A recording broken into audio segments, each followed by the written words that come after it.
வாழ்க்கையில் பல விஷயங்கள் முக்கியம் அப்படின்னு நினைக்கிறீங்க. ஆனால் அது எல்லாமே பொய். உண்மை என்னன்னா வாழ்க்கையில் எதுவுமே முக்கியம் கிடையாது.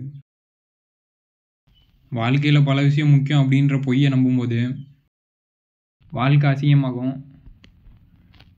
வாழ்க்கையில் எதுவுமே முக்கியம் இல்லை, சந்தோஷமாக இருக்கிறது, நல்லா வாழ்கிறது, குடும்பம், உசுரோடு இருக்கிறது, இப்படி எதுவுமே முக்கியம் இல்லைன்றதை புரிஞ்சுக்கும் போது வாழ்க்கை அழகாக மாறும். ஆனால் பெரும்பாலான பேர் என்ன நினைக்கிறாங்கன்னா, நம்ம முக்கியம்னு நினைக்கணும், முக்கியம்னு நினைக்கிறதா நல்லது, முக்கியம்னு நினச்சாதான் உழைக்கணும்னு தோணும், ஆசை வரும், அப்போ தான் நல்லா உழைச்சி முக்கியமானது எல்லாத்தையும் அடைவோம், முக்கியமானதெல்லாம் கிடச்சா வாழ்க்கை நல்லாயிருக்கும் அப்படின்னு நம்புகிறாங்க. இப்படி முக்கியம்னு நினைக்கிறது தான் கெட்டது. ஆனால் அந்த கெட்டதை நல்லதுன்னு நம்புறதுனால தான் வாழ்க்கை அழகாக இல்லாமல் எல்லோரும் துன்பப்பட்டுக்கிட்டு இருக்காங்க. வாழ்க்கையில் துன்பம் வர்றதுக்கு காரணமே ஏதோ ஒரு முக்கியமான விஷயம் உங்கள் வாழ்க்கையில் இல்லாதது கிடையாது. ஏதோ ஒரு முக்கியமான விஷயத்தை இழந்துட்டீங்க, அதனால் உங்கள் வாழ்க்கையில் ஒன்றும் துன்பம் வரலாம். முக்கியம்னு நினைக்கிறதுனால தான் துன்பமே வருது. எதுவுமே முக்கியம் இல்லைன்னு நினச்சிங்கன்னா முக்கியமானது ஏதோ ஒன்று இல்லைன்னு நினச்சி வருத்தப்பட மாட்டீங்க. முக்கியமானது ஏதோ ஒன்று போயிடுச்சுன்னு நினச்சி கவலையும் பட மாட்டீங்க. முக்கியமானது போயிருமோ நினச்சி பயமும் பட மாட்டீங்க. இப்படி எதுவுமே முக்கியம் இல்லைன்றதை புரிஞ்சுக்கும் போது ஆசை, கவலை, கோபம், பயம் இந்த மாதிரி எந்த துன்பமுமே வராது. இப்படி துன்பம் வர்றதுக்கு காரணமே சூழ்நிலையில் பிரச்சனை இருக்கிறது கிடையாது. உங்களுக்குள்ள முக்கியமே இல்லாத விஷயத்த முக்கியம் நம்புறீங்க. அந்த நம்பிக்கை தான் துன்பத்தையே உருவாகுது. அடுத்து பல விஷயத்த முக்கியம் நம்புகிறவன் அறிவு வளர்த்துக்கிறதுல ஆர்வம் காமிக்க மாட்டான். ஏன்னா அவனை பொறுத்த வரைக்கும் வாழ்க்கையில் பல விஷயம் முக்கியம், சந்தோஷம் முக்கியம், அதிகாரத்தை அடையிறது முக்கியம், இந்த மாதிரி பல முக்கியம் இருக்குது. அந்த முக்கியமானது பின்னாடி போவான். அறிவு வளர்த்துக்கிறதுல நேரத்தை செலவு பண்ண மாட்டான். ஸ்கூல், காலேஜ் போய் படித்தாலுமே அவனுக்கு மார்க் எடுக்கிறது தான் முக்கியம். புரிஞ்சுக்கணும்னு படிக்காமல் மார்க் எடுக்கணும்னு படிக்க ஆரம்பிப்பான். அப்போ அதுவுமே புரியாமல் மனப்பாடம் பண்ணி தான் படிப்பான். அப்படி படிக்கும்போது கூட கவனமாக படிக்க முடியாது. ஏன்னா பல விஷயத்த முக்கியம்னு நினைக்கும் போது மூளை கவனம் சிதறிக்கிட்டே தான் இருக்கும். பல விஷயத்தில் கவனம் சிதறும். அப்போ படிப்பு மேலே ஃபோக்கஸ் பண்ணி படிக்க முடியாது. இப்படி முக்கியம் நம்புகிறவன் படிக்கிறதுக்கு நேரம் செலவு பண்ண மாட்டான். படித்தாலும் கவனிக்க முடியாது. படிக்கும்போதும் மனப்பாடம் பண்ணி தான் படிப்பான். தெளிவாக புரிஞ்சிக்க மாட்டான். ஆனால் வாழ்க்கையில் எதுவுமே முக்கியம் இல்லைன்றதை புரிஞ்சுக்கிட்டவன் படிப்பில் ஆர்வம் காமிப்பான். ஏன்னா வாழ்க்கையில் இருக்கிறதுன்றதே, வாழ்க்கைன்றதே இன்ஃபர்மேஷன், நீங்கன்றது ஒரு இன்ஃபர்மேஷன், சுற்றி நடக்கிறது எல்லாமே ஒரு இன்ஃபர்மேஷன் தான். இப்படி வாழ்க்கையில் இன்ஃபர்மேஷன் தான் இருக்குது, முக்கியன்றதே எதுவுமே கிடையாது, வெறும் இன்ஃபர்மேஷன் தான் இருக்குது. அதே மாதிரி சுற்றி உங்களை மாதிரி இன்ஃபர்மேஷனை உணரக்கூடிய மனிதர்கள் இருக்காங்க. இப்படி வாழ்க்கையில் ஒன்று இன்ஃபர்மேஷனோ இன்னொன்று மனுஷங்க தான் இருக்காங்க. இதனால் வாழ்க்கையில் எதுவுமே முக்கியம் இல்லை அப்படின்னு நம்புகிறவனுக்கு கண்ணு முன்னாடி இருக்க இன்ஃபர்மேஷன் தான் தெரியும். அப்போ கற்றுக்கிறதுல ஆர்வம் காமிப்பான். கற்றுக்கிறதுல நேரத்தை செலவு பண்ணுவான். முக்கியமே இல்லாத விஷயத்த முக்கியம்னு நினச்சி அதை அடையிறதுல நேரத்தை செலவு பண்ண மாட்டான். அப்படி படிக்கும்போது தெளிவாக புரிஞ்சு படிப்பான். அவனால் படிக்கிறதுல கவனத்தை செலுத்த முடியும். ஏன்னா பல விஷயத்த முக்கியம்னு நினச்சா தான் மூளையில் கவனம் செதறும். எதுவுமே முக்கியம் இல்லைன்னு நினைக்கிறதுனால படிப்பில் கவனம் இருக்கும். அடுத்து பல விஷயத்த முக்கியம்னு நினைக்கிறவன் முக்கியத்துக்கு பின்னாடி ஓடிக்கிட்டு இருப்பான். மற்றவங்களுக்கு உதவி பண்ணணும்னு நினைக்க மாட்டான். மற்றவங்க மேலே அன்பு இருக்காது, அவன் மேலே அவனுக்கு அன்பு இருக்காது. ஆனால் முக்கியம் இல்லை அப்படின்றத புரிஞ்சுக்கிட்டவன் அன்பு செலுத்துவான், மற்றவங்களுக்கு உதவி பண்ணுவான். அவனுக்கு அறிவும் இருக்கும், அன்பும் இருக்கும். அறிவு தெளிவாக இருந்தாலே சூழ்நிலை நல்லா இருக்கும், தேவையான பணம்லாம் கிடைக்கும். அதே மாதிரி அன்பு செலுத்துகிறவனாக இருந்து உதவி பண்ணுறதுனால சுற்றி இருக்கிறவங்களாம் அவன் மேலே அன்பு செலுத்தக்கூடிய நல்லவங்களாக இருப்பாங்க. ஆனால் பல விஷயத்த முக்கியம்னு நினைக்கிறவனுக்கு சுற்றி இருக்கிறவங்கெல்லாம் கடமைக்கு குடும்பம், கடமைக்கு நண்பர்கள், இப்படி கடமைக்கு பழகிறவங்க தான் இருப்பாங்க. ஏன்னா சுற்றி இருக்கவங்க யாருக்குமே அவன் பெருசாக உதவி பண்ணியிருக்க மாட்டான். அடுத்து வாழ்க்கையில் எதுவுமே முக்கியம் இல்லைன்றதை புரிஞ்சிக்கும் போது வாழ்க்கையில் சுதந்திரம் இருக்கும். அவனால் என்ன வேணால் பண்ண முடியும். பல விஷயத்த முக்கியம்னு நினைக்கும் போது முக்கியம்னு நினைக்கிற விஷயத்துக்கெல்லாம் அடிமையாயிடுவாங்க. பணம் முக்கியம் நினைக்கிறேன், பணத்துக்கு பின்னாடி. சந்தோஷம் முக்கியம் நினைக்கிறேன், சந்தோஷத்துக்கு பின்னாடி. இந்த மாதிரி எதெல்லாம் முக்கியம்னு நினைக்கிறானோ அது பின்னாடி ஒருத்தன் அடிமையாயிடுவான். எதுவுமே முக்கியம் இல்லைன்றதை புரிஞ்சிக்கும் போது சுதந்திரம் கிடைக்கும். சுதந்திரம் மட்டும் இல்லாமல் வாழ்க்கையில் எது சரி எது தப்புன்றதை புரிஞ்சிருப்பேன். ஏன்னா முக்கியம் இல்லைன்றதை புரிஞ்சுக்கிட்டவன் அறிவில் ஆர்வம் காமிப்பான். கண்ணு முன்னாடி இருக்க வாழ்க்கைனா என்னன்றதை புரிஞ்சிருப்பேன். அதை பற்றி யோசிச்சிருப்பேன். அப்போ அவனுக்கு நல்லா வாழ்கிறதுனா என்ன, வாழ்க்கை எப்படி இயங்குது எல்லாம் புரியும். அவனுக்கு எது சரி எது தப்பு அப்படின்னு தெரிஞ்சதுனால வாழ்க்கையில் எது சரியோ அதை செய்வேன். ஆனால் பல விஷயத்த முக்கியம்னு நினைக்கிறவன் வாழ்க்கைனா என்னென்னே புரியாது. ஏன்னா வாழ்க்கை ஃபுல்லாக தேவையில்லாத விஷயத்த முக்கியம்னு நினச்சி அதுக்கு முன்னாடி ஓடிக்கிட்டு அந்த முக்கியமானது எப்படி அடையிறது அப்படின்றத பற்றி யோசிச்சுக்கிட்டு தான் இருப்பேன். வாழ்க்கைனா என்னென்னே கூட யோசிக்க மாட்டான். ஏன்னா அதை பற்றி யோசிக்கிறது கூட அவனுக்கு சுதந்திரம் இருக்காது. இப்படி முக்கியம்னு நினைக்கிறவன் அறியாமையில் வாழ்ந்துக்கிட்டு இருப்பான். எது சரின்னு தெரியாமல் தப்பான முடிவுகளை வாழ்க்கையில் எடுத்துக்கிட்டு இருப்பான். வாழ்க்கையில் எதுவுமே முக்கியம் இல்லை அப்படின்னு நம்புகிறவன் எல்லாரு மேலேயும் அன்பு இருக்கும்.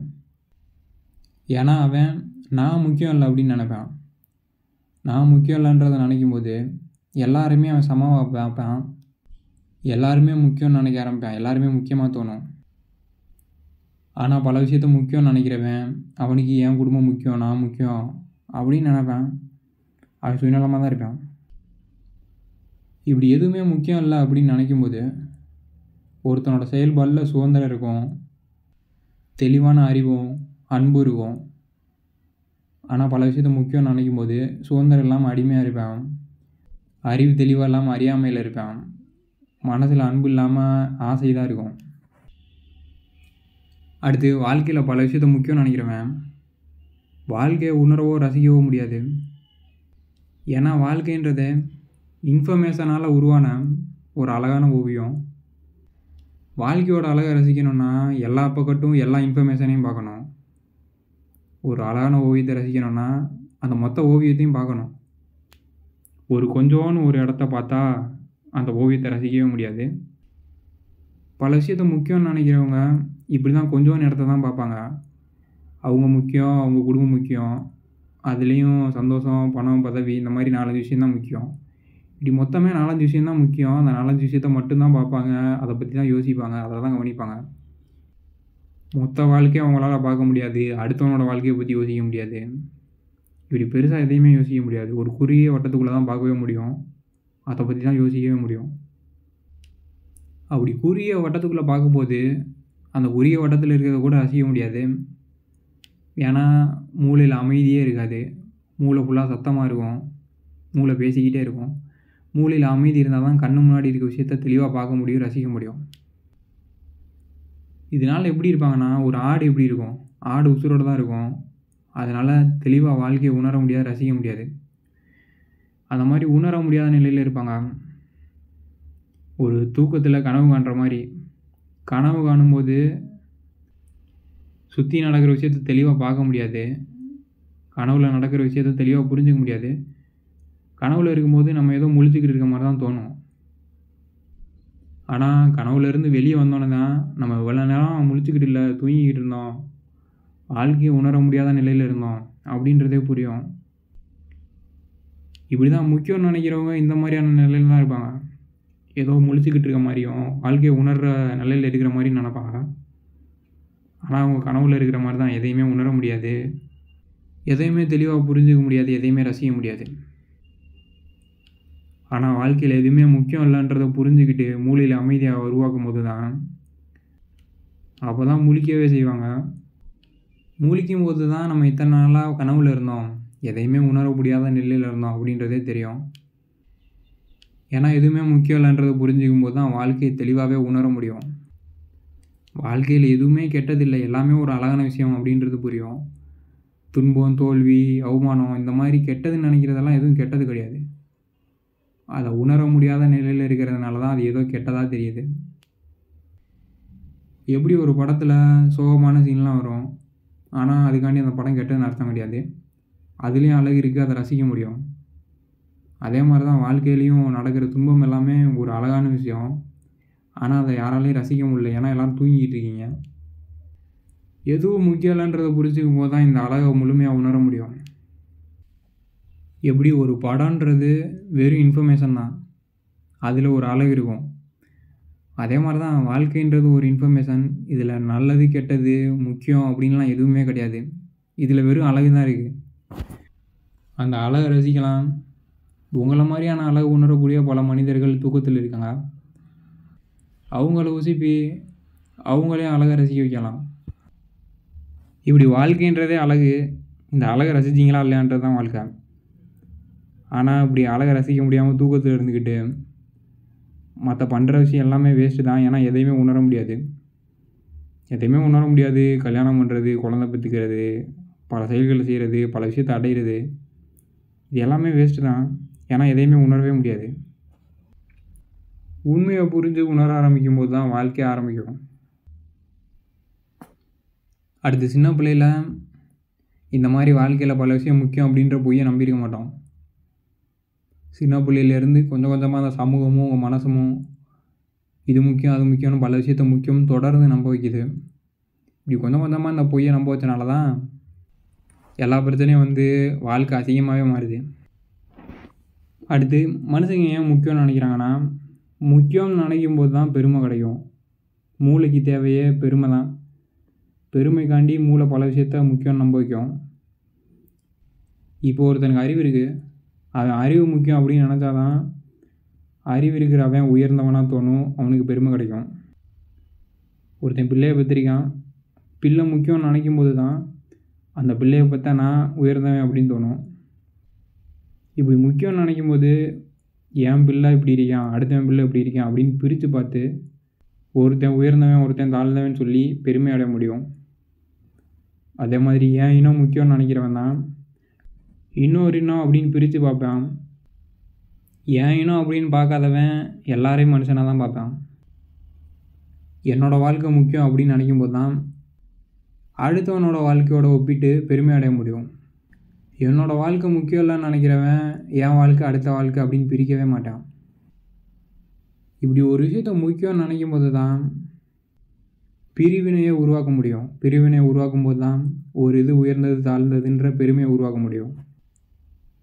இப்படி பெருமை வேணும்னா ஒரு விஷயத்த முக்கியம் நம்பினா தான் பெருமையை அடைய முடியும். எதுவுமே முக்கியம் இல்லைன்றதை நம்பும்போது அங்கே உயர்ந்தது தாழ்ந்ததுன்னு எதுவும் கிடையாது. அப்போ பெருமைன்றது எதுவுமே இருக்காது, எல்லாமே சமந்தான். மனிதர்கள் பெருமைக்காண்டி தான் பல விஷயத்த முக்கியம்னு நினைக்கிறாங்க. என் இனம், என் குடும்பம், என் வாழ்க்கை இதெல்லாம் முக்கியம்னு நினைக்கிறீங்க. உண்மையிலே ஒரு விஷயம் முக்கியன்றனால முக்கியம்னு நினைக்கலாம். வாழ்க்கையில் எதுவும் முக்கியம் இல்லை அப்படின்ற உண்மையை புரிஞ்சுக்கிட்டு வாழ்க்கையை ரசித்து அறிவில் தெளிவோட மனசில் நிம்மதியோட பல பேருக்கு உதவி பண்ணி தூக்கத்திலேருந்து வெளியே வச்சு உதவி பண்ணி வாழ்கிற வாழ்க்கை தான் வாழ்கிறது. பல விஷயம் முக்கியம் அப்படின்ற பொய்யை நம்பிக்கிட்டு வாழ்க்கையை ரசிக்கவே முடியாமல் முக்கியம்னு நினைக்கிற விஷயத்துக்கு அடிமையாகி அதுக்கு முன்னாடியே வாழ்க்கை ஃபுல்லாக ஓடிக்கிட்டு நிம்மதி இல்லாமல் அறிவு தெளிவாக வேலை செய்யாமல் யாருக்கும் உதவி பண்ணாமல் உங்களை நீங்களே கஷ்டப்படுத்திட்டு வாழ்கிறது வாழ்க்கையே கிடையாது.